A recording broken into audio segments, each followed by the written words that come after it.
Hello, everyone. I think you're all can hear me and see me. Okay, so look, it's great to join so many of our members this afternoon. As with all of our webinars, we're going to record it and we'll send it to everyone later, so that those that are busy planning reopening can watch back, and we'll also share all of the slides with you. So look, our agenda. Oh, sorry. Excuse me. Sorry. So our agenda today is we've got John Moran, the exec gen of finance, joining us to kick us off. I'm going to then take us through rent and rates measures, the equality issue, revenue forecasting, some liquidity issues. Actually, the liquidity slide is probably the most important today. Potential job losses, media and communications. And then we get to our panel. So we're delighted to be joined by Kieran, Michelle McBride, and Pora Corkin to talk to us about how they got on regarding their reopening. I think then Julie, the marketing director from Monpost, will talk to us about SME supports. And then the final slide today is what we all need to potentially do to see us through. So first and foremost, I'd like to very much thank John Moran for joining us today. John is a man I've respected for many years, who's done a huge amount of work in government. He's now obviously leading our SME recovery team, and he's chairing that and volunteering his time. So John, thanks, and over to you. Okay. Okay. Okay, so we're going to start the video again. Um, is that working okay? Right, great. Okay. Well, look, thank you very much for the time. And I mean, I'll just kind of try and kick through this fairly quickly. I suppose the first and major issue that I guess really led rise to the SME recovery in the first place is a sense that the structures of government that I would have seen in the past when I joined the department in 2011, and probably as they've continued afterwards, tend to not focus as much on small and medium businesses as perhaps on FDI and on the kind of larger companies that Enterprise Ireland sort of supports. And so the reason for the report was to shine a light on small business and what measures need to be taken to help it through the crisis, as much because the issues that are there are actually very similar, depending on whether that, in inverted commas, business or enterprise is actually a charity, a social entrepreneur, a small business in the tourism sector, or a small business in the retail sector, or wherever else. And so we tried to pull together three general principles. The first of which was the importance of SMEs to the economy. And I think the reality being that not everybody knows just how many people. I don't know how many people I've spoken to in the last 3 weeks and said that there are 1.5 million people, essentially all taxpayers, all voters involved in this sector. That number probably comes as a shock to most people, who probably think that that's the number in the FDI sector, where it's only, a much smaller couple of 100,000. The importance of SMEs is the important sort of, point being that we won't get a recovery this time around unless it's domestic led and jobs driven, for which SMEs are key. The second point being that we need to have a bailout in order to actually have that occur. You cannot simply, in my view, write off 6 to 10 billion, whatever the right number is, of equity and impose losses on business across all these sectors and just imagine that COVID will suddenly disappear and they'll all be back on their feet. You need to have a solvency support for businesses to deal with those losses. And that doesn't necessarily mean just giving them debt at 4 or 5%. It means actually grant relief or solvency relief for those. It equally doesn't work if you just kick back all of these various bills, whether they were rates or corporation tax or other bills within the government thing, and leave them still out there hanging over the company as a priority charge, because they'll just never be able to borrow money from banks or otherwise.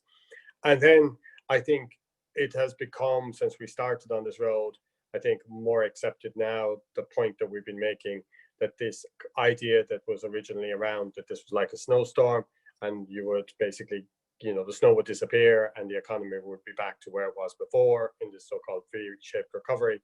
That is not going to happen.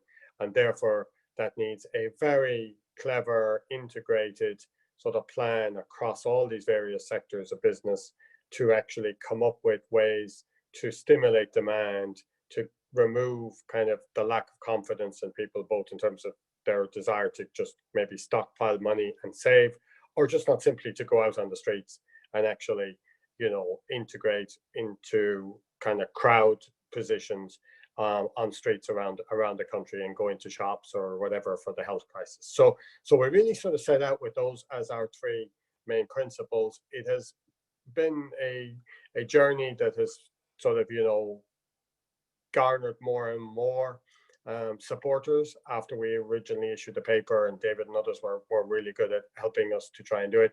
We established this concept of a compensation fund, which would deal with the solvency issue, so that businesses would be able to claim for their losses, out-of-pocket losses, not loss of profits and things like that, but just as if it was almost like a natural disaster claim.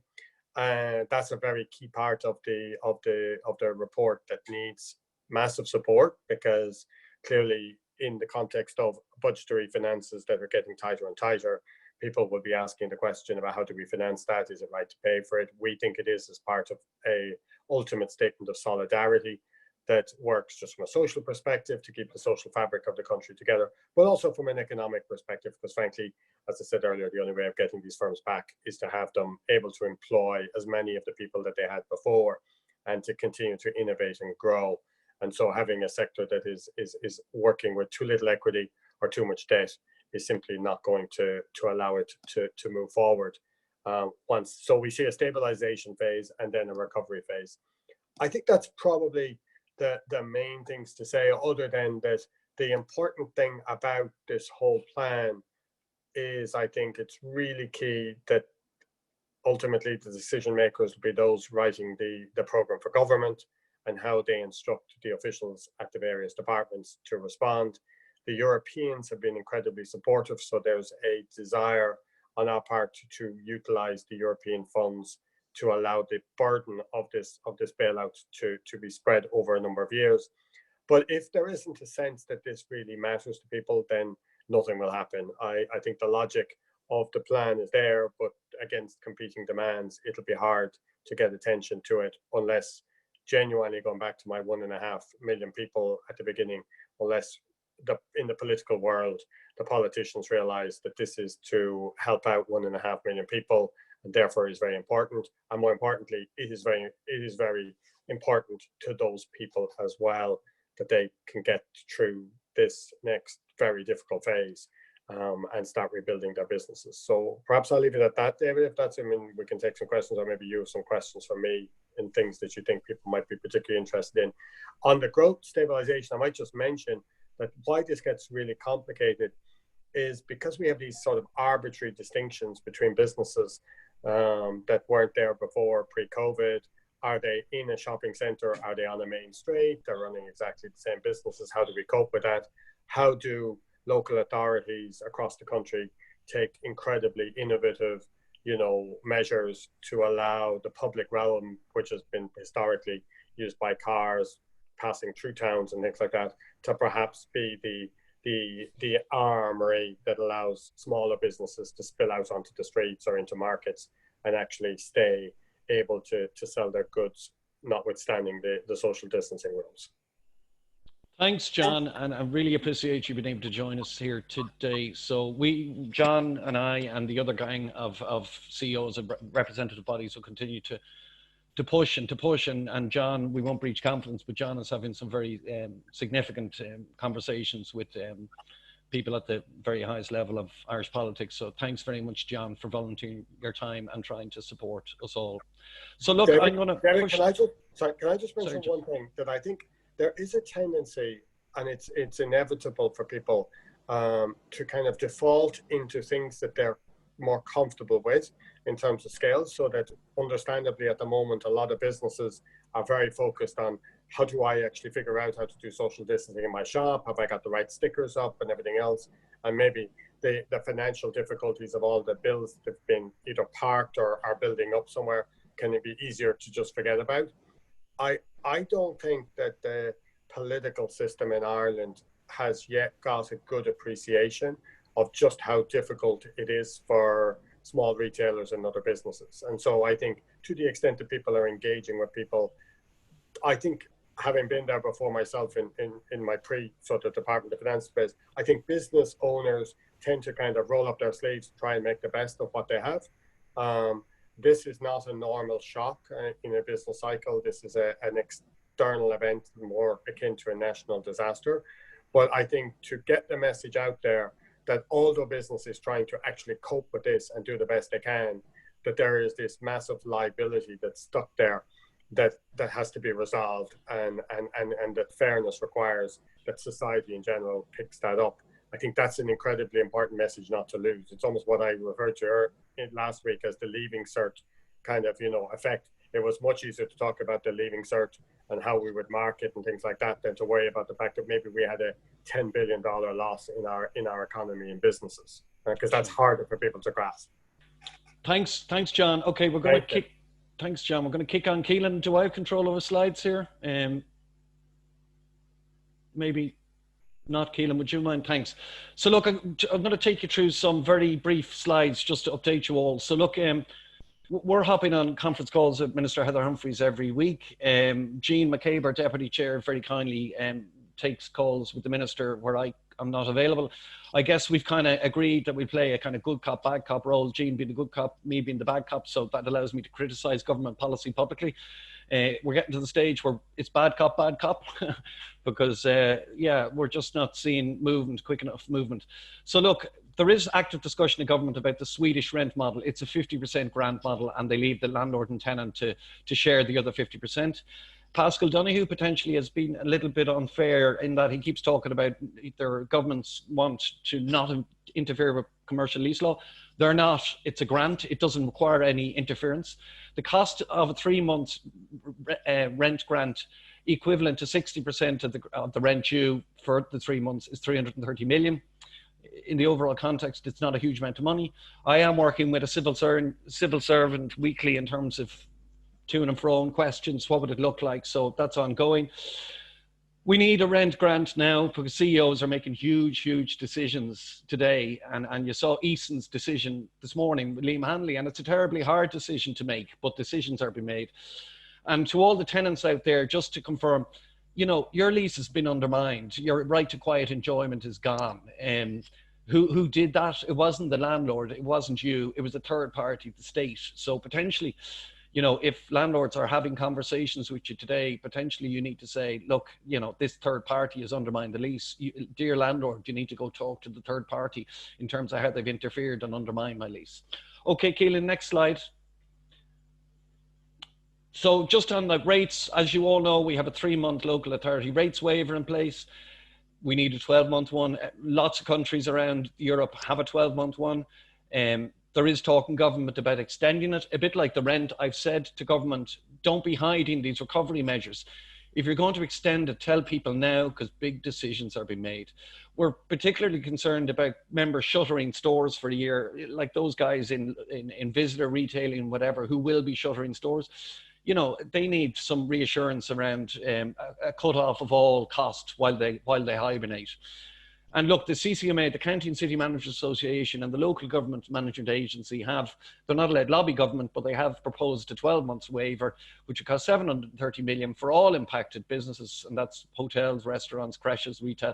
And the retail element is about 300 million. So we'd see no rates applying to all airports, all shopping centres and whatever. And we need that measure today. Okay, next. So equality, I stuck this in because we're having lots of conversations with members about the fairness of everything. So we understand it's unfair in terms of the phases and who opens first. We understand that lots of people are sitting on huge amounts of unsold season stock. Even the biggest of retailers, like the big grocery guys, the textiles keep coming in and they're not selling. Primar, all these guys, the stock keeps coming and it's not selling. So look, we understand that issue. We understand the grocery issue around the grocery guys selling non-core food product. We did alert government at the start of COVID-19 to this. In fairness to the minister, she did jump on a conference call with them to ask them to behave responsibly. So be it. So look, on the 8th of June, as we know, we'll see all of the small stores open. So basically the high street's going to reopen, jewelers, footwear, fashion. To those who keep asking what a small store is, we don't know. We're looking at Europe and it's about 400 square meters to 600 square meters. So people have to make their own decisions, their own minds up as to whether they're small or not. But what we do see is on the evening of the 8th of June, when RTE News reports on all the high streets opening and merchants are happy to be back and consumers are saying it's great to have some normality back, our shopping centre members are going to be sitting there thinking, I've millions of euros of stock, thinking I'm facing rent bills, and basically seeing high street competition eating their lunch, enjoying the pent up demand. And we have alerted government to the fact that we don't see that stage going well, because the shopping centre tenants that evening watching the news will know they have to wait for 2 months and a day before they can reopen. And we don't see that as feasible. Okay, Keelan.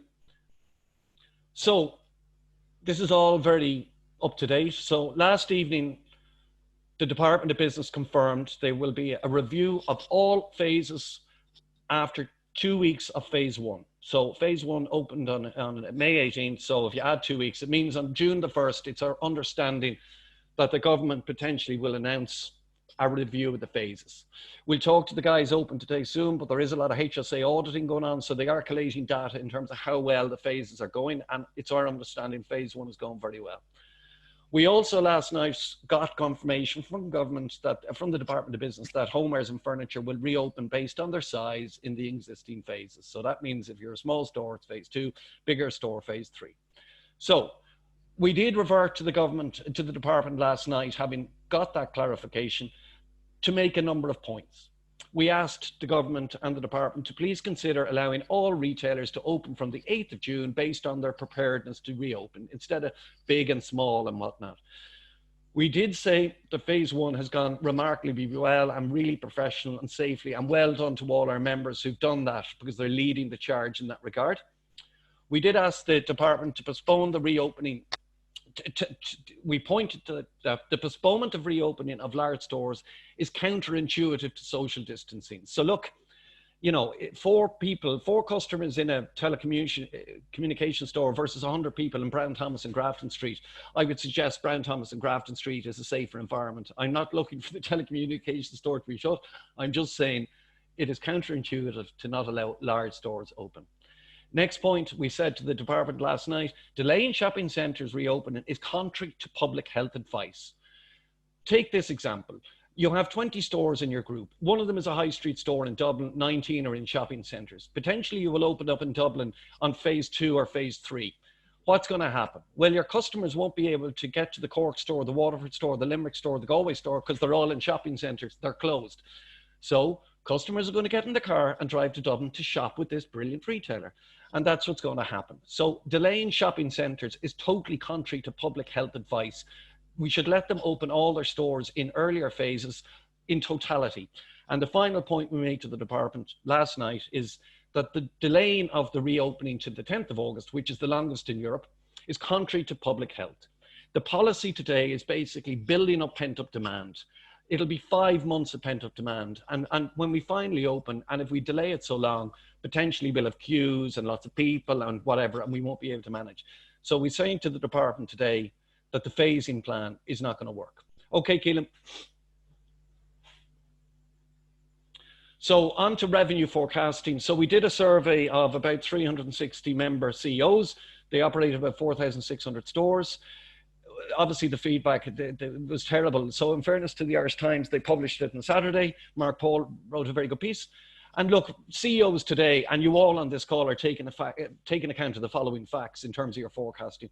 One, the growing prevalence of home working, which will continue for a long time. Two, the fact that you can't run events and all that. So lots of garden centres are cancelling Santa at Christmas, and obviously you can't have fashion events and all that's gone. The whole ergonomics in terms of just, it's become a little bit slower to serve customers because of capacity levels and all that stuff. So yes, retailers who are responsibly reopening are self-inflicting themselves with revenue declines because just it's taken a little bit longer. As John said, recession awaits. So obviously CEOs factored that into their forecasts. They also factored in the fact that they can't open in some cases until 10th of August because they're in shopping centres. Factored in visitor-dependent locations in Ireland, the micro economies in those locations like Kerry or wherever, Galway, their economies are collapsing. So Kerry County Council last week or the week before produced a very good report where they said that basically this year 25% of their economy is gone, i.e. 1 billion, and potentially more will go next year. And then finally, we all know that tactile sectors have been impacted negatively. So when we all reopen on the next phase or the following phase, you know, browsing and all that kind of stuff is going to be a real challenge. So Keelan, yeah, so they're the forecasts. So I'm not going to talk you through it, but in a nutshell, Irish retail is going to be down 30% this year, and best case 20% next year. And that includes adding back in all this online growth. So it's a very challenging outlook. Okay, next slide, Keelan. This is the most important slide. And I really, really want to emphasize one point here because I'm concerned about everyone's liquidity. So I'm not going to talk about all the grants and microfinance and SBCI and all that stuff. I will say on the Restart grant, I do know that everyone, the government and local authorities are very eager for everyone to apply. So apply. We applied ourselves at the weekend for the money. And I also understand that people are deeply frustrated at the fact that there's 4% loans best case. And I get all that. And that's substandard in terms of other European countries in terms of they're giving everyone free money. So look, there was one measure that was announced by government and the revenue at the start of COVID-19. And I think maybe we've missed it now. And let me just explain it. So it's tax warehousing. So revenue and government have said that it's absolutely fine to warehouse your tax, i.e. not to pay your PRSI, PAYE, VAT, excise duty until you can. So if I was to ask everyone on this call to potentially this evening, map out a 3-year P&L, okay, whereby you don't pay your VAT. So that means your margin is going to increase by 23% potentially because you're collecting it, you're just not paying the revenue, the money. So if you have a blended margin, let's say 30% today, you now overnight have 53% margin. Number two, let's pretend you're not paying PAYE, PRSI, so you're keeping that money. So your labor cost over the 3 years is 55% less, okay? So you build out that P&L. Now I know there's a dark cloud over here, as in you owe the revenue a lot of money. However, just for people's sanity, and just to see people getting through, and this is totally legitimate, it's legal, and the link is on the slides there. Build a P&L that doesn't involve you paying VAT and PAYE, PRSI, and that will give you some hope for the future. In 3 years' time, we'll sit down with the revenue and we'll say, we owe you X. Let's have a chat about how we can repay it. Potentially, is there a way we can write down some of it? So I'm not privy to those conversations. I can't predict how those conversations will go. But for those members, retailers who are on the edge of extinction, this liquidity measure is crucial for you to survive. So please, please look at it, think about it, build out a 3-year P&L, make sure you put your Retail Excellence membership fee in the P&L, and call me if you need help. But look at the link, it's totally legal, legitimate, and it basically will save a number of member businesses. Okay, next. So look, I'm not trying to be overtly negative, but the government need to listen. These stats are accurate. Today, we have 288,000 retail jobs in the core retail industry. There's about 32,000 wholesale jobs, according to the CSO. We've about 80,000 jobs in supply into the industry. So I'm not talking about bachelor's beans here, product for supply. I'm talking about payments, cash transit, packaging, store design, all that kind of stuff. And about 45,000 seasonal temporaries. So look, and when we published these numbers on Saturday and the forecast on Saturday, I received calls from a number of CEOs on Saturday saying we were overtly optimistic. So that's how dire it is. So our job calculation is this: 70% best case of the 400,000 jobs, when you add in the 3 categories above, will be brought back, best case. So we're even talking to some of the garden centres and people that have reopened, and they've reopened with 30–40% of labour. A lot to do with the restaurant not opening, but 70% is best case. So we're going to lose 120,000 jobs there. Seasonal temp, when you annualize it, it's about 8,000 jobs. That's gone. Visitor retail shuttering, it's hard to put a number. It's about 12,000 jobs are being shuttered. And chains who are reopening, but not reopening all stores because of viability issues, there's about 25,000 jobs going there. So in total, our industry is about to lose 165,000 colleagues. And imagine that. So we desperately need our government's support. Okay, Keelan. Just a quick point. We're a small organization. There's me and 4 colleagues. you know, we're all on reduced hours. I'm not, I'm working 7 days a week, but look, we can't afford to pay everybody's salary at the moment, but we're fine, we'll get through it. So there's a lot to be done amongst a small and brilliant team. So I just want to say we are doing our very best. I swear we are pushing and pushing. So I've just put up on the screen here 5 separate articles that were in the Irish Times. And look, all the other media have been brilliant as well, but 5 articles, they were all on the one day. Left is Jim Parr opinion piece talking about the needs of retail. Middle top is what we need to do to reopen. Top right is the bailout package and a bad picture of me. Bottom right is reopening stores, and middle is Conor Pope talking about the new normal and new shopping and whatnot. So look, we're pushing and pushing and doing our absolute best to support you guys. Okay, next slide. Okay, we're on to the panel. So for those after the panel, I want you to stick on the call because it's going to be quick, and I've got one thing I need everyone to do. So look, we're going to start with our reopening panel. We've got Kieran from Expert. We've Michelle, who's on our board of directors from Butler's Chocolates. We've another Michelle who's B&Q with the longest job title in the world. And we've Porrick from Horkins. So we're going to kick off with Kieran, an expert, to give us, I suppose, an insight into how the opening went and maybe some of his European insights, because obviously they're plugged into a massive, massive expert electrical engine across the world. So thank you, Kieran. Okay, thanks, David. Good afternoon to everybody.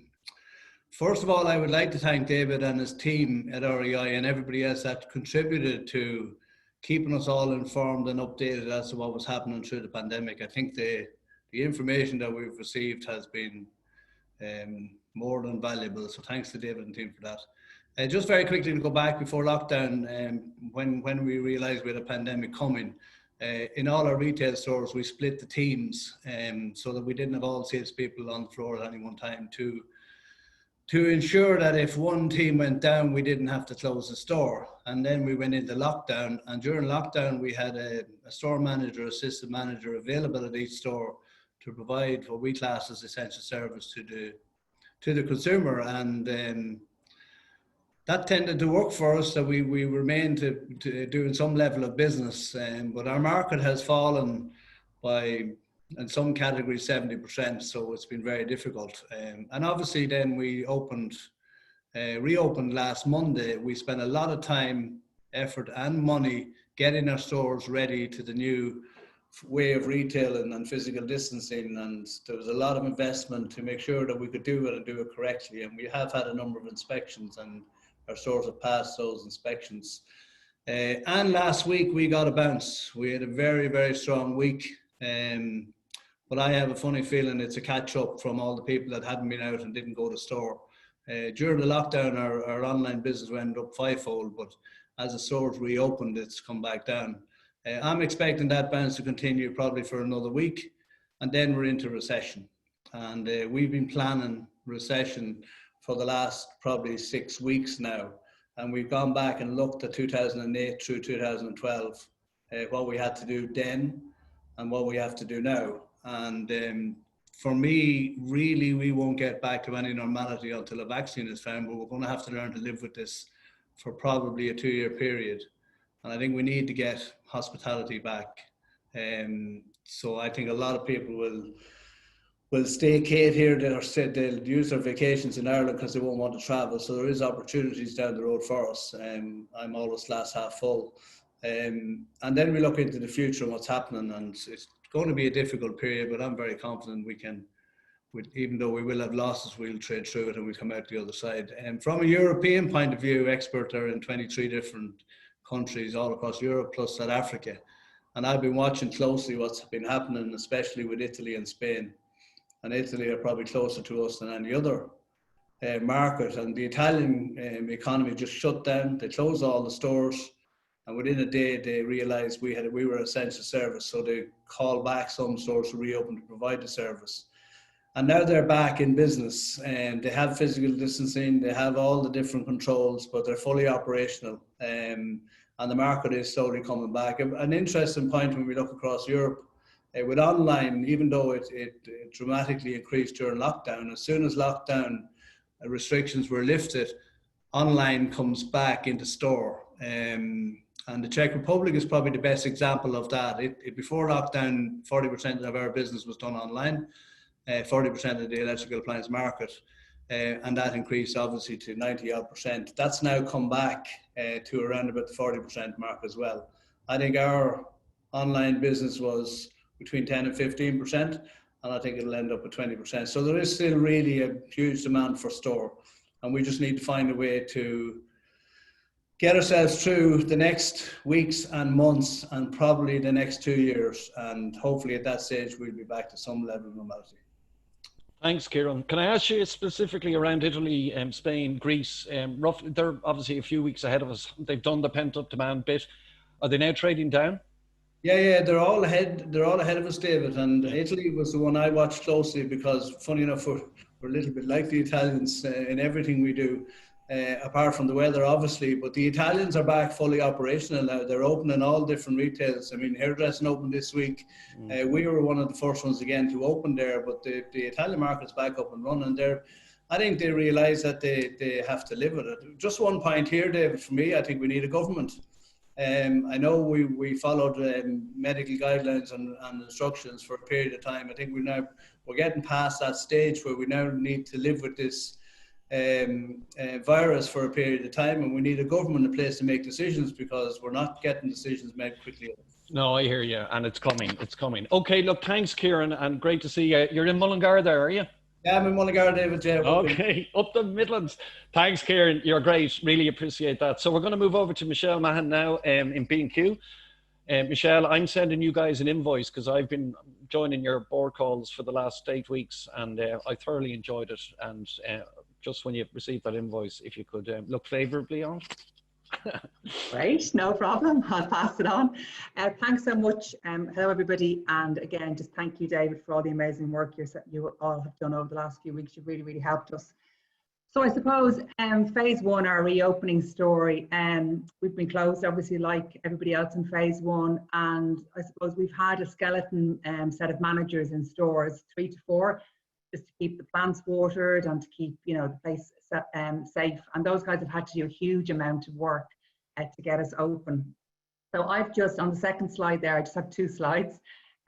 So this is just really my thoughts on what you guys, I suppose, what we've learned and what you really need to think about. Last week, I spent the full week in Tala, marshalling the queues and working in the store because I really wanted to understand what it was like for customers and what it was like for the people that worked for us. I suppose I'll set the context of these kind of 6 points, I suppose. We had a really strong restricted opening plan, I suppose. And then 9 days before we opened, the government launched the back to work protocol document, which was 29 pages. So we had to go back then and look at our opening plan against what they had issued. And I've said to David, I'm very happy to share the action plan after this with everybody because it'll just really help you. We were totally overwhelmed when we opened, when we got the document. So the context of this kind of slide is around all of that. So the first piece is around the people stuff. People have been out of stores for weeks now, so you will need to look at some sort of induction and getting people used to kind of what the store or what your business will look like now. And the communication around what's going to be done differently in terms of managing queues, managing customers, is just so important. Another little thing I would consider is anybody who does a lot of heavy lifting in your store, just to kind of refresh on the manual handling. You do not want somebody having an accident in your store that hasn't maybe been in for 6 to 8 weeks. So just a point to note. And colleague PPE should be treated like stock. And what I mean by that is, if it's given out and it's not managed, it'll just be left all over the place. It's not hygienic. We provide advisors, which a lot of people aren't wearing, but we insist that everybody brings that visor home at night, sanitizes it, brings it back, because you will run out of it. And then that's another piece of expense that you'll have to think about. Sanitizing stations, you just can't have enough of them. And it doesn't have to be a big fancy thing. It's just your toilet, your paper towels and your sanitation fluid, but really, really important. Also, social distancing at the back of house. So the government protocol document is very clear about having so many people in a canteen, in a training room. And we've got lots of stores, different sizes. We've signage up in all of those areas about if there's 4 people in here, do not enter. I know it seems over the top, but I will talk about the HSA visits coming into our stores. Another big part is having a safety representative or plural, depending on the kind of business you're in. These people should be employees as opposed to management, because the HSA again will come in maybe and ask to speak to them. And again, they need to be very, very clear on all of the steps that you've taken from a health and safety perspective, because they will be asked the question. I suppose the journey then starts with the customer. It actually starts in the car park now, as opposed to when they come into your door. So I don't know if you've any control over your car parks. Maybe you're a single unit, maybe you're part of a car park or part of a unit, a set of units, but it's really important that customers know the layout of the car park in terms of how people get in, how they get out. We opened in Tala, which was fine. Then McDonald's opened 2 days later. Then Home Store opened, and by the end of the week, you couldn't get in or out of the car park. So just to really consider about that management with the centre management if you have one. The store entrings and the queuing system. So a lot of people will just put down the 2 metre markings. We've put out huge point of sale, huge signage around all of that. Because people with those marks on the ground, people tend to not social distance properly. And we've just made a huge effort to make sure that we've set up a really, really good system around that. Marshalling and customer information. I cannot stress how important people who are marshalling the queues, if that's what you're going to do, if you're going to have big queues. You all saw a lovely picture of Liffey Valley, I'm sure, on Twitter. People described it like entering Glastonbury. But it's really important that the people who are going to manage your queues are personable and they don't come across like a bouncer or a security man, and they give the customers the information about going into the store. And what I mean by that is what services are open, what services aren't open, how the shop is laid out differently, how long they're going to be on the queue. It's really, really important to give all that information. Closing times is really important as well. So for example, if you have a queue of 60, 70 people outside of 6:15 and you're closing at 7, you need to close that queue off there and then, unless you have people register and people working later. Otherwise, you have people, you have colleagues who are pretty burnt out after a few days. They were supposed to finish at 7, they're not finishing until 8:30. Just to be mindful of that and explain to customers why you're closing the queue, but then that's up to yourselves.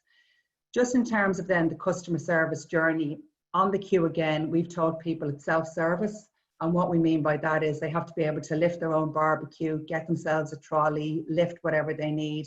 They can't buy a kitchen for the moment anyway. That might change in a couple of weeks. And in terms of in-aisle social distancing, so as you can imagine, gardening and paint were huge for us. And we had absolutely tons of people in the paint aisles. We had to cut them off, close them off for a while. Again, it's really important that they're marshalled. And just as I said in services, just managing people's expectations. If they want to get paint mixed in our, in our business, they're going to have to wait. Again, it's about managing their expectations. Checkout queuing then is really important as well, around marshalling that, having somebody really strong marshalling the queues. And I suppose making sure that person again is personable. I don't, we've all been in supermarkets maybe where it's kind of next in, next out, and it can feel very, very impersonable. Even in a new kind of way of retailing, we still have to keep some sort of level of service. Decide if you're going to do contactless payment. We started off with that, but it's actually amazing the amount of people who don't have cards. And maybe because a lot of our customers are of an older age group. So you just need to decide on that and then just stick with it. Colleague burnout.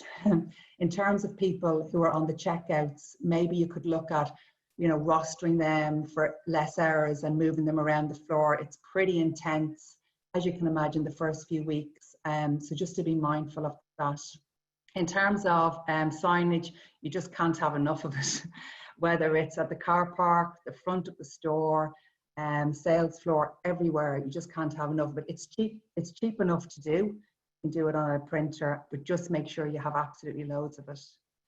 And then I suppose the other considerations are the government protocol document. We've had 4 visits from the HSA where they spent between half an hour and an hour and a half in our store going through all of the stuff that I've discussed above.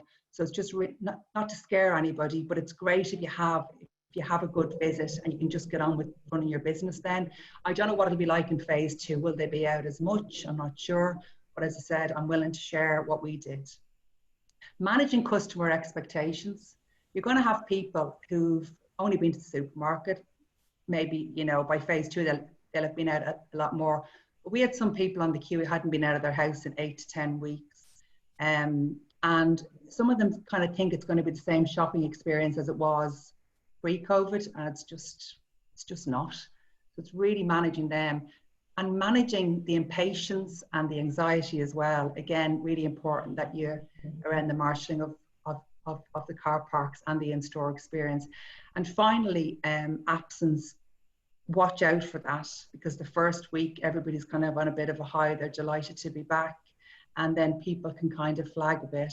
So just to be really, really mindful of that, depending on the size of your teams.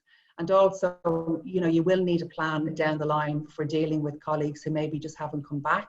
So again, David, I'm very happy to help anybody on an individual basis with that.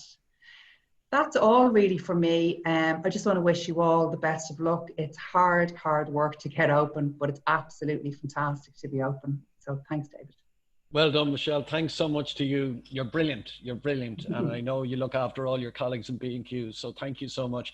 We're going to go to Mayo now to the expert gardener, Pádraig Horkin. Pádraig is standing by, I think. Hi, David. Hey, Pádraig. Hi, guys. So, and thanks a million for the opportunity to talk to everyone. So, Horkins, we have the garden centre business, the 4 garden centres around the country, and then we have 10 of the Pet World stores. Now, the Pet World stores. We might just get your video up there, Pádraig. Do you have to touch a button on your screen to? I do. Good stuff. There you go. There he is. So from sunny Mayo. So like I said, at Horkins Group, we have the 4 garden centres and 10 pet stores. The pet stores obviously remained open during the COVID period as an essential retailer. And exactly like Michelle said, we went through all the various steps in terms of retraining our staff, putting all the various protocols into place. And I suppose having the Pet Worlds open during the last 6 weeks informed us of what we needed to do in terms of customer behaviour for the garden centres. Very similar to Michelle, similar sort of protocols. The one additional thing we added in is that all our staff are thermo checked. We check their temperature every morning and at break time, at lunchtime as well, and that's recorded on the staff rota. And we've had inspections from the HSE as well. And as Michelle said, it's very important to have your folder ready to produce to the Health and Safety Authority when they come in, so that they can see all the protocols are in place, staff rotas, the temperature checks and so on. And once that's done and they feel that the protocols are being acted upon, the checks are straightforward enough. On the garden centre side, we opened we were expecting to open just after the bank holiday in May, and had set up the garden centres for that, buying in extra stock and retraining the staff and so on. But that was pushed out to the 18th of May. And what we actually did, David, was we opened a day early as a soft launch. We opened on the Sunday rather than the Monday. And it was actually the staff that recommended it, that we used it as a soft launch to see how the customers shopped the one-way systems and the various protocols we put in place. And that was very fruitful, because we amended some of our one-way systems and some of the protocols within the store based on that first stage shopping. So we didn't advertise, we simply opened the stores, and the customers that did come through, we got a lot of feedback in terms of how we could improve things for Monday, because Monday, with all the pent-up demand and all the marketing that went on, and information in the media about garden centres opening, it was a tsunami. And like Michelle says, we started the management of the customers from the car park. So setting up the queues and having a responsible person in a yellow jacket standing at the entrances, and feeding good communication back to the customers and making sure that the queues started there. So overall, it's been a very positive experience. Many of our customers, like Michelle said, are a slight bit older. 55 plus would be the typical garden centre customer, and many of them haven't been out in the last 6 to 8 weeks. A garden centre has been seen as a safe environment for them to come to shop. And what we're seeing from a trading point of view is that the ATV is hugely increased. So people are coming with a definite list, they're spending more, they're filling up the trolleys, and they're moving through the garden centre relatively quickly. So the dwell time has gone way down. Obviously, our restaurants are closed within the garden centre, but people are going through the stores in a very efficient and organised manner. And as I say, the ATV has increased, and customer numbers are well up on this time last year. What we're finding trending, people are it's a bit like the SSIA, if people can remember back to the good old SSIA time when people were flush with a little bit extra cash. And that's what we're seeing, that people are investing in lifestyle products in particular. So they're investing in their garden, in the lifestyle part of the garden. So furniture, barbecues, chimeneas, plants, all of those areas are trending really, really strongly. And Board BIA came out with a very, very good report. I'll share it with you, David, and you maybe can share it around. It was specifically for COVID-19, and they called it the toolkit indicators. But they speak in that about the idea that people will have extra money, which they do have at the moment, and they will treat themselves and their families over the next couple of weeks. And we're certainly seeing evidence of that in the gardens for the first 10 days, very, very strong on all of those categories. Funny, on the pet side of it, we're seeing dog ownership going up hugely. So people again are purchasing dogs or getting dogs, adopting dogs in many cases as an extra family member. So there's very much that sense of investing in the family, investing in people's lifestyle, and seeing as the garden as a safe place, and somewhere probably to do various gardening projects. So that's been pretty much our experience, David. It's been very positive, to be quite honest, since we've opened. We're also finding trade very strong on the pet side of it. Certainly for the last 5 weeks, pet trade has been above budget, and garden centre has been above budget for this period. For the time being. Yeah. Well, for the time being, and it'll be interesting to see what does happen. But I suppose our sense is that people are going to be cocooning over the next, they're going to be at home for over the next 2 to 3 months, and I think they'll still continue to invest in their home and in their garden, and in their pets in particular. I think it's a sector that we're certainly hoping anyway it's going to remains relatively strong. No, I saw that, Porrick, and in fact, the sector that does best in terms of forecasting is garden, because it's the space, it's safe, and obviously a lot of people investing in lifestyle and home. Yeah.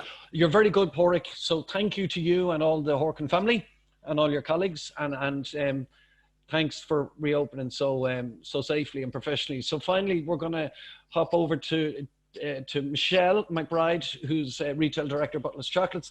And she's also a Director of Retail Excellence, which means she volunteers her time with the other guys, Joe, Jean, the two Pauls and Fergal, and advises and supports me and my team. So Michelle, you're very good for joining us here today.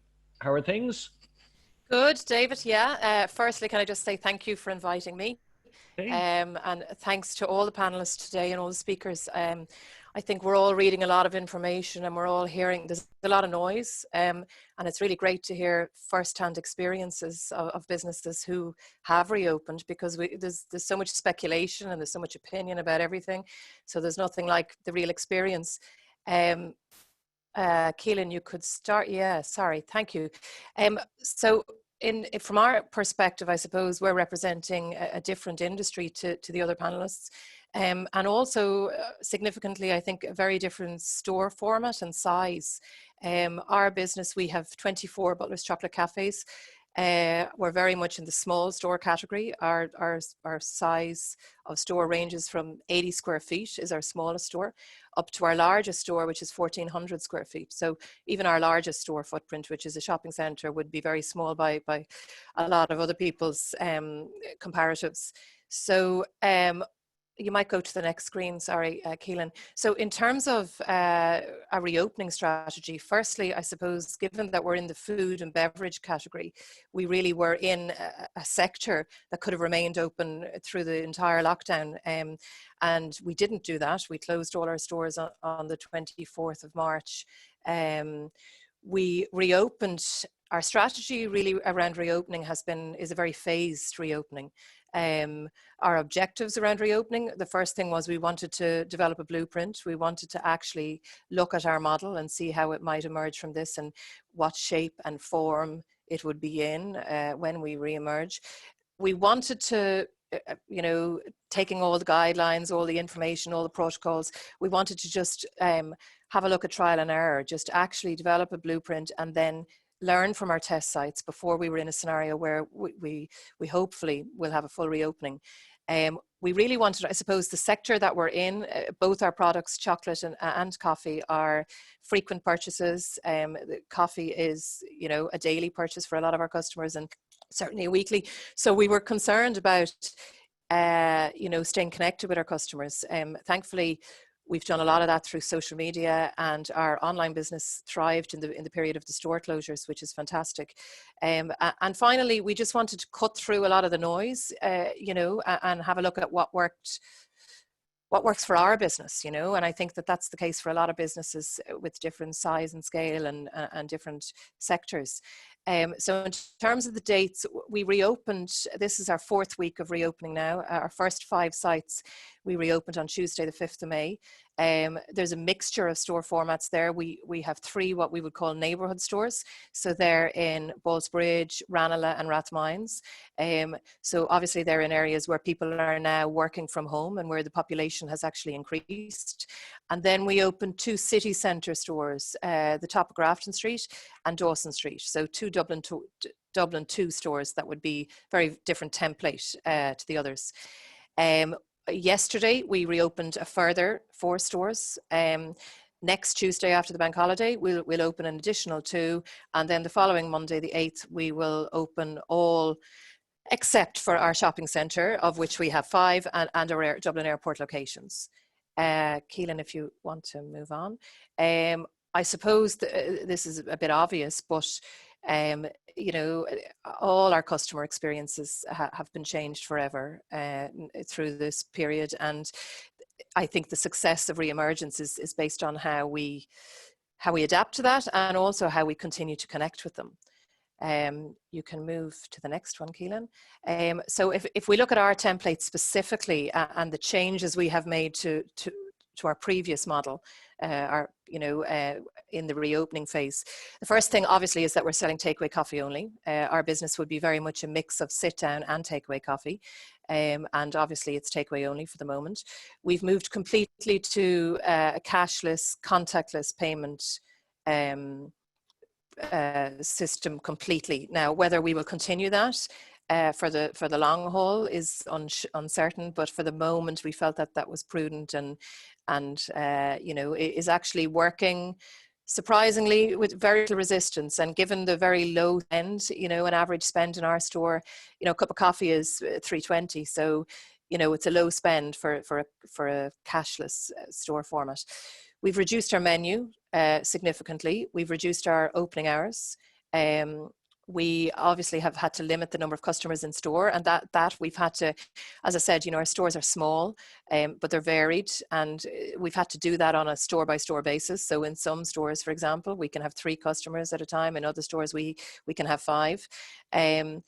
We've really had to look at the operational flow of even those very small footprints, and remembering that people had a previous connection with those stores and a previous experience of how they shopped and how they queued and how they interfaced with our customers and where they waited. And I suppose the thing is that the social connectivity of our stores is completely gone now, you know, in the way that people would have hung around and chatted and waited, and you know, that's all missing. We have looked at our equipment. As we've looked at the flow, we've also looked at our equipment and our counter layouts to really look at optimizing flow and efficiency and speed, because due to the 2-meter rule for our staff and our customers, it's actually more of a problem for us, for our staff, than it is for our customers, because finding space behind counters you know, is challenging, because again, on the small footprint. And really, what that's meant is that we've had to limit minimize the number of staff in each store. And we've also wanted to do that in order to minimize staff interactions. So we decided to sort of come back with 2 people in a store, then, you know, and dependent on demand, grow it to 3. If the demand was there, grow it to 4, but really all to do with having clusters, small clusters of teams working together so that the interface is very minimal. And obviously we've retrofitted all the stores with perspex screens at all the touch points, and that for us, you know, the order point is a touch point, but the serve point is also a touch point. So we have a double touch point in the store in that respect. You can jump on there, Keelan, if you like. And also, I suppose, so they're the kind of physical changes we've made, but what we're also looking at in terms of innovation is how we will move forward in terms of generating new business and different ways of doing business through the stores. We've done a lot of work on our training program over the last 2 months, and obviously our retraining, which, just to say, that needs to be very robust. That retraining program prior to any staff coming back after an absence of 7, 8 weeks or even 5 weeks, and remembering that how they worked has completely changed, how they interface with one another, how they interface with customers. So we're doing all that we're doing the sessions via Zoom, and then we have an online follow-up where, you know, there's a test, and, you know, the guys have to do their online follow-up.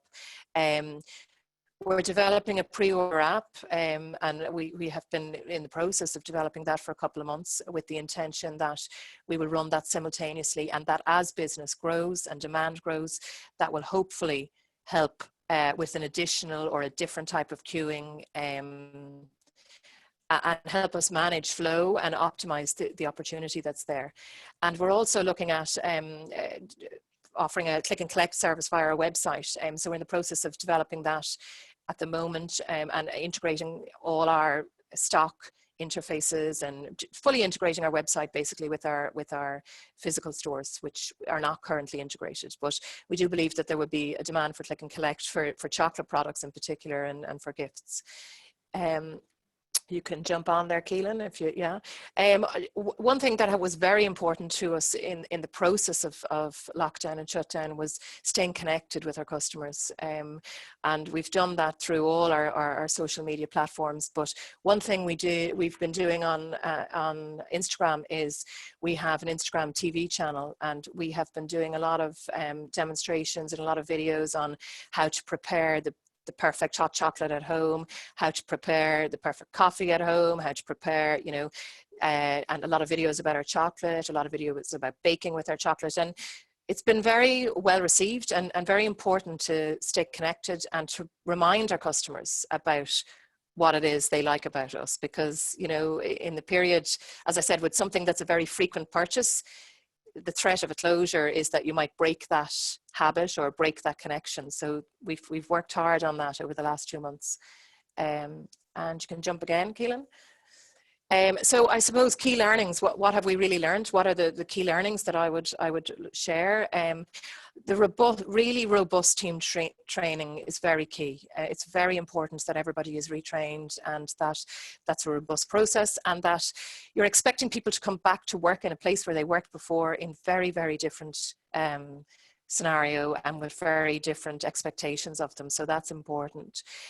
One thing we have noted is that 95% of customers now seem to understand social distancing, which is fantastic. As we traded through the month of March, the struggle we had with queues and managing queues and trying to get our customers to understand social distancing was extremely difficult. So it's great now in the period, that's a real positive thing as we all re-emerge, that customers have actually learned how to do this through their interface with the supermarkets. They're also now conditioned to queuing in a way that in our business they would not have been before. You know, they're used to queuing, they expect to queue, and mostly they're happy to queue. I think it's very important that the customers and your team alike feel safe and confident in the measures that you've taken, and that you have created a safe, workplace, and that you are managing your customers' behaviors. And that really, I mean, again, because we have done that and we're getting that response, it's been a very positive response to our reopening. Our strategy, I'm just slow and steady wins the race. I think in terms of I suppose we're lucky that we have been in a scenario that we're able to stagger our reopenings, but we really have adapted that approach, you know, and therefore managed our costs as a result, you know, managed our people costs and managed our business costs by just building, testing, building slowly. And I mean, somebody was describing it the other day to me like going up the stairs, and that is how the 4 weeks have been, you know, where you get good result today. We've extended the hours for tomorrow. For next week, we decide we're going to go to, we had started on a 5-day trading, and then we immediately went to 6 days trading. The pent-up demand, I think that just to mention that, because I think there's so much talk about pent-up demand for retail, and it's been talked about all the time. And I think just a word of caution on that, it may be sectoral, you know. It isn't really something that we saw in terms of like-for-like percentages, you know. We did get a very good reaction and people were very positive and delighted to get a coffee, but it isn't, you know, that we certainly haven't seen like-for-like surges versus the same period last year. And just a point there on staying connected, I think that staying connected, Keelan, you could jump to the next slide actually, if you don't mind. That really paid off for us.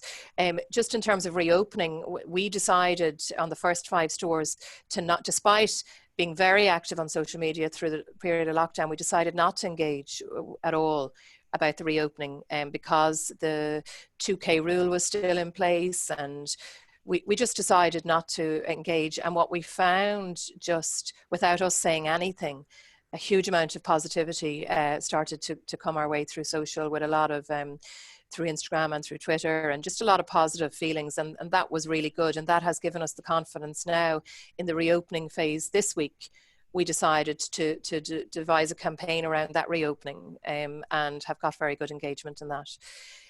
So that's it for me. I'm conscious of time as well. There are just some posts that came our way via the lockdown. I'd just like to say best of luck to everybody in the reopening, and it is, as Pádraig just said there, it's great to be reopened, and it's actually great to see some cash flow coming in again, you know, whilst you try to protect jobs and protect the business. It's great to see cash coming in again. And thank you to David and the REI team, who are doing Trojan work, and it's tough. I've got the inside track on the work they're doing and the pressures they're under, and it's tough. And the government lobbying is tough too, you know, because you feel a lot of like you're talking into a vacuum a lot of time. But I think repetition is important, and that's been the strategy we've had. Anyhow, back to you, David. Thank you. Thanks, Michelle. And look, I think the hundreds of people on this webinar concur that we miss Butlers terribly, and we're dying to see you reopen, and we're dying to get back to enjoy what wonderful coffee and chocolate. So you and the gang, you're brilliant, and look after yourselves. Thank you, Michelle. And indeed, thanks the other Michelle, to Pádraig and Kieran. They're amazing insights. So we're going to finish today on a great and welcome update. So at the start of COVID, I put a post on LinkedIn when Omni started trying to sue the tenants. I put a post up about reputation and reputation of the course of COVID. And I did it in the context of George's Street Arcade and the Layden family allowing all the tenants not paying rent for the period of closure. And what an amazing gesture. And that LinkedIn post got 160,000 views. And I don't think the Omni people are very happy with me. But just on reputation, there's one company that through COVID has just surpassed everyone in terms of wonderful things and spirit and actions and behaviours, and that's Unpost. And I'm delighted to be joined by Julie Gill, Commercial Marketing Director of Unpost, to give us a quick update on a brilliant SME support initiative that Unpost launched recently. So, hi Julie. Hi there, how are you? And can you hear me okay? We can hear you. We can't see you. My broadband is really shaky, so if I might just stay on the call if that's all right for today. And look, thanks for having me on. This is my first time on one of these webinars, so next time if I'm invited back again, I'll share my content in advance, so apologies. And I'll share it afterwards so you can share it out with everyone on the webinar. So just want to talk to you really quickly because I know we're running out of time, but last week we launched 3 new initiatives to support businesses across Ireland. The first is a €1 million direct mail marketing fund that allows an individual business to send a mail marketing campaign of €1,000 to anywhere in Ireland. The second is a 25% reduction in our Advantage Card parcel prices, which are over the counter. And the third is an online hub where businesses can learn about how to start the e-commerce journey. So specifically, in relation to the direct mail fund, businesses have access to a product that creates a mail marketing campaign in one place. So you have access to a GDPR compliant customer database, design, printing, and you can do that all from your own home or your own premise. And we've seen close to 200 businesses using the grant and using the fund to communicate with their customers about changes to their business or how they will operate once they can reopen their doors over the coming weeks. So you can go on to onpost.com/commerce to avail of the fund. So I would advise you to do that because it's great and there's no hook. It's a €1,000 for each individual business. You don't have to spend any more money with this, but it's a really good tool to get to communicate with customers in your locality about the changes that are happening to your business. We also put a hub together, which is onpost.com/commerce, because many businesses tell us they don't know where to start when it comes to e-commerce. So there's really good guides there on how to get started, where there's different supports in terms of with the Leos or with Enterprise Ireland. And so it's all in one place, so you don't have to waste time searching around different websites to find all that information on how to start your e-commerce journey. And then finally, we have announced a 25% reduction in our Advantage Card parcel labels over the counter. And this is in response to the volume of parcels that we're seeing across all of our post office network. And the Advantage Card offers a number of discounts, and we're working on future discounts to help and support Irish businesses now and during COVID and after COVID-19. So you can get all this information on post.com/commerce again, or in your local post office. Hey, thanks, Julie. Thanks to Sorry, you and the brilliant team. As fast as I could. That was really good, really cool. And listen, you need to tell Gary Doyle, your colleague, the Retail Transformation Director in Unpost, when I interviewed him in Retail Times magazine a couple of months ago, he said that we've reached total unemployment and obviously social welfare is down and all that. Tell him he's the worst forecaster ever. Yeah, I will. No problems. So thanks for having me on the call, and I'll send you the details so you can share it with everybody. You're great, and thanks to you and your colleagues in Unpost. So look, last slide, Keelan. That's it. I suppose the last point I want to make is we need your help. We need you to lobby government. So the link there has got every TD and senator's email. It's totally GDPR compliant. It's up on their website. You need to talk to them about, please reopen us, provide rent grants, 12-month rates waivers, and give us some free money. So we please need you to take 5 minutes to email your local TDs and tell them that you're in trouble, because you are in trouble. But look, we'll get through this, and we'll support each other, our local authorities, one another. So on behalf of my brilliant team, Keelan, Jason, Antoinette, Philip, and myself, our board led by Joe, I just want to thank you all. We're here, we have your back, we will prevail. See you soon, thank you. Dundrum toilets, by the way, sorry, final slide, just thought I'd get it in there for Don Nugent. He sent it to me to show me and said, you can put your coffee on the urinal now, isn't it wonderful? So look, we'll all support one another and get through. There you go. See ya, talk soon, bye.